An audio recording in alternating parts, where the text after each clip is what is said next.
Particularly in light of the unpredictable past few years, we are left to question what the real future has for us in the not-too-distant future.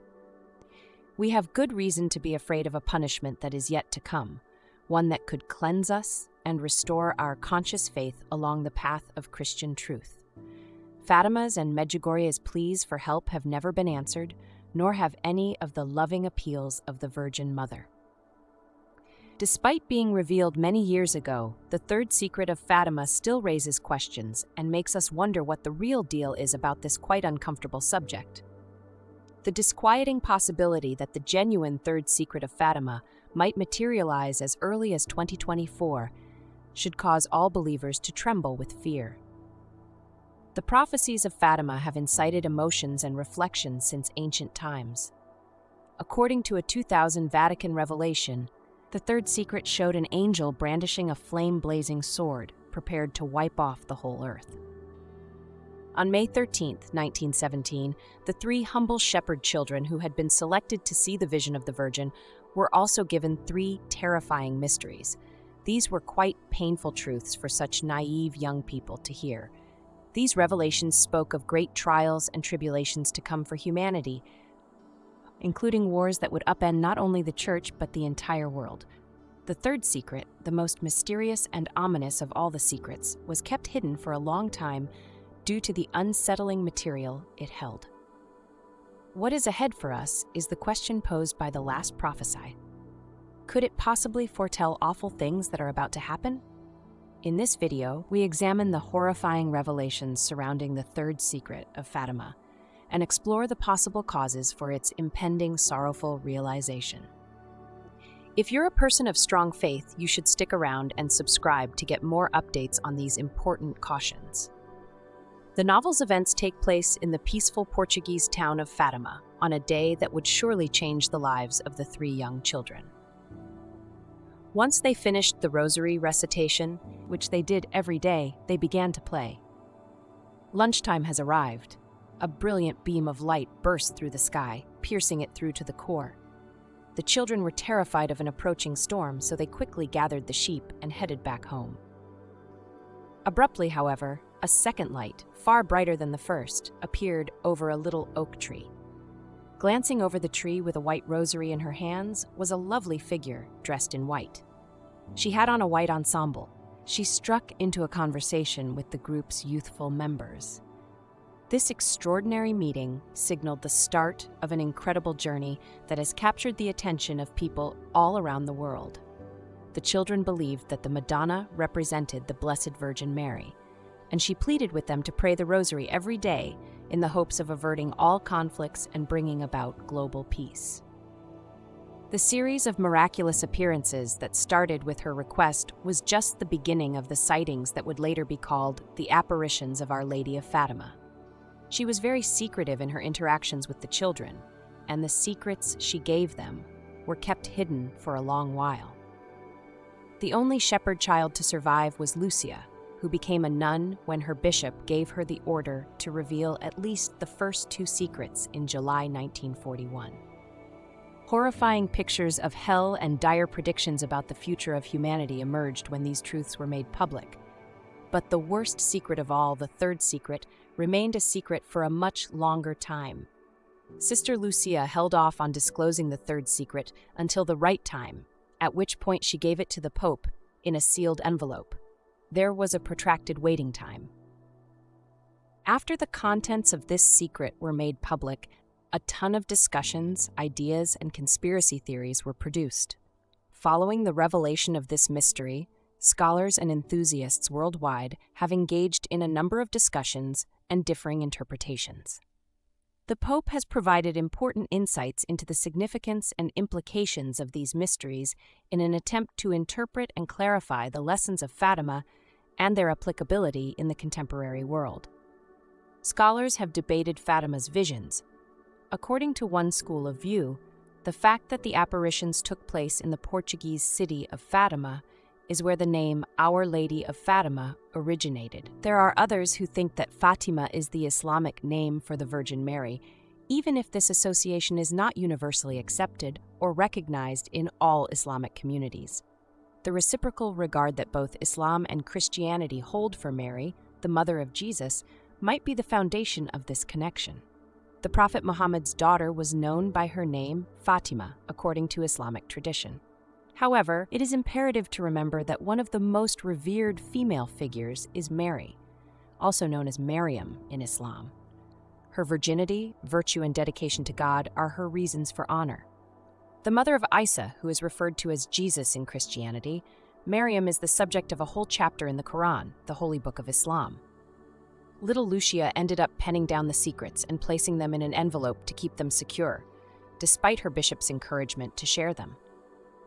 The time, in her opinion, was not yet right. She believed that the secret needed to be understood within a framework that would not become apparent until a significant length of time had elapsed. The sealed envelope was eventually opened in 1960, nearly 19 years later. Nevertheless, the contents of the package were not made public until 2000. Lucia had a vision in which she saw a burning sword being wielded by an angel, and the flames seemed poised to consume the entire world. It was the angel, standing to the left of the Madonna, holding the sword in his left hand. The radiance that shot out of the Madonna's right hand was strong enough to put out the fire. While they were viewing this vision, the angel called out many times for repentance, and then a very brilliant light appeared in front of them. Through this powerful vision, a crucial message about the need for repentance and divine intervention was conveyed. The children were deeply moved by these sights since they held such immense spiritual and moral significance for the entire world. The third secret of Fatima sparked intense debates and interpretations because it highlighted the significance of prayer, penance, and devotion to Mary's Immaculate Heart. These holy practices, obediently adhering to God's commands and really dedicating oneself to Mary, were presented as a means of resolving spiritual disputes and obtaining the promised peace. After a while, Sister Lucia reported that she and the other two shepherd children had seen a white-clad man who appeared to be a bishop. A brilliant light shone on this figure, reflecting off of it as though it were in a mirror. They understood this person to be the Pope. Lucia and the other children saw priests, nuns, and bishops, among other religious figures, climbing a steep and challenging mountain at various times during the vision.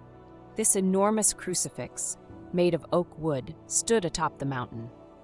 The Pope, weary and in grief, struggled mightily to navigate a mostly ruined city. With shaking hands and a heavy heart, he prayed over the bodies of the dead who lay in his path. Once at the cross, the Pope was attacked by soldiers who shot him with both arrows and bullets, which led to his untimely death. Regretfully, the other religious leaders who were ascending the mountain finally experienced the same fate as themselves. They materialized at the foot of the cross in front of two angels holding crystal vials. As the martyrs ascended to heaven, they collected their blood and sanctified their souls. This powerful image never stops serving as a reminder of the spiritual battles we face and the potential triumph that comes from faith, sacrifice, and dedication. It exhorts faithful people to embrace prayer, penance, and a close relationship with the Immaculate Heart of Mary as ways to accomplish these ends in order to find true peace and salvation. Pope John Paul II was the target of an attempted murder on May 13, 1981, which was exactly 64 years after Mary first appeared at Fatima.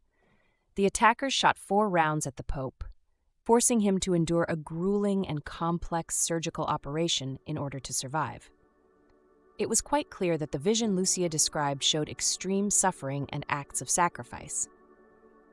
Some scholars see the image of the white-clad bishop, the arduous climb, and the horrifying deaths at the foot of the cross as emblematic of the challenges and sacrifices that the Church must make. They think that angels are gathering the victims' blood as a symbol of the holiness and eternal honor that will be showered upon them for their efforts.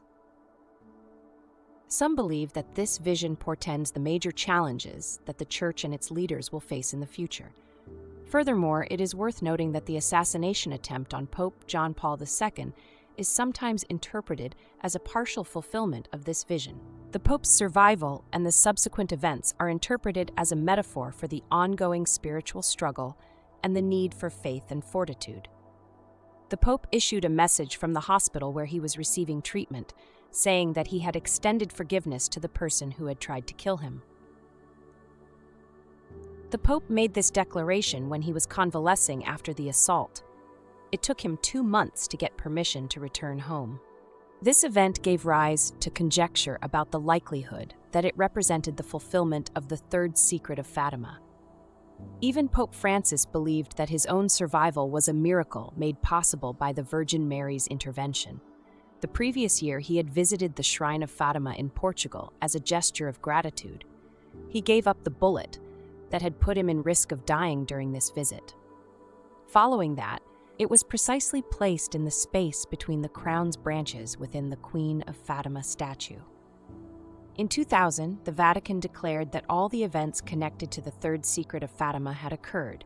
Nonetheless, this did not resolve the problem. From an alternative perspective, Cardinal Ratzinger, who would go on to become Pope Benedict XVI and is regarded as one of the most important theologians of the 20th century, said in his autobiography that the most memorable event in his life was the day he was ordained, which was June 29, 1951. Furthermore, he wrote a paper on the third secret, in which he said that in spite of all the conjecture, the secret could be less stunning or disappointing than expected, but he did not reveal any major puzzles or foretell the future. He emphasized that the goal of the vision was to motivate people to take action in order to effect positive changes, rather than to portray a future that was fixed and unchangeable. One of the fatalistic interpretations of the third secret that Ratzinger rejected was the idea that the May 13, 1981 attempt on Pope John Paul II's life was a premeditated act. Important topics of conversation were his explanation that the attack was not directed by a supernatural power, and his refutation of the idea of determinism by arguing that people have free will. He came to the idea that the vision was meant to alert people to possible dangers and show them how humanity might defend itself against them. This shift in focus from fatalistic forecasts to the importance of human behavior in shaping the future. It is said that Mary's visions, which include the apparitions at Fatima and Medjugorje, are opportunities to ask for divine intervention to effect positive change. The messages offered here are meant to inspire believers to get out there and change the world. Pope Francis has stated several times that he thinks the messages from Mary are very important, especially the one on the third secret of Fatima. His interpretation of this revelation is that it is a warning about wars, about martyrdoms, and about the consequences that will follow humanity's search for peace. His thoughts on worldwide wars, such as his statements made following the terrorist attacks in Paris and his demand for an end to the hostilities that are now in progress in January 2023, are indicative of the gloomy forecasts included in the third secret. The Pope's comments serve as a reminder that we are living in a dangerous time where there is always a chance of widespread violence. His teachings lay a heavy focus on the necessity of prayer, repentance, and a commitment to peace in order to prevent the disasters that Sister Lucia had foretold from happening. Not only are Mary's messages historical documents, but they also serve as everlasting calls to action. They remind us that by engaging in acts of penance and prayer, we might alter our inclination toward conflict and violence. Mary's appeal to become a convert and devotee was not specific to any one period or place. Rather, it was a message for all of humanity, asking us to reflect deeply on our own lives and the state of the world today. To downplay the importance of her message would be careless. Even in the face of ongoing conflicts and wars throughout the world, her call to prayer and repentance continues to be a beacon of hope, pointing the way toward a path toward peace and reconciliation. Even in modern times, the prophecies of Fatima provide a striking example of the significance of remaining spiritually alert. They present us with the task of evaluating our role in the pursuit of peace and of acting decisively to prevent future conflicts.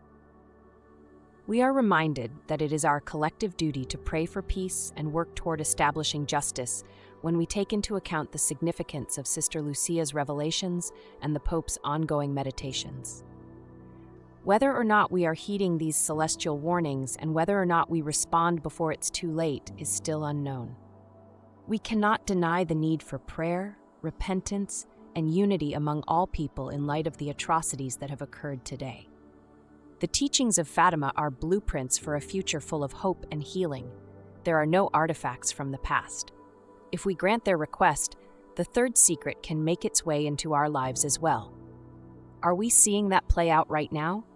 The answers lie in the choices we make in response to these paranormal summonses to action. You may stay informed about all of our releases by subscribing to the channel. You should also feel free to share this video with whomever you think is suitable. Together, let's spread the word about religious truth and attempt to win over as many people as God. A fruitful spiritual journey.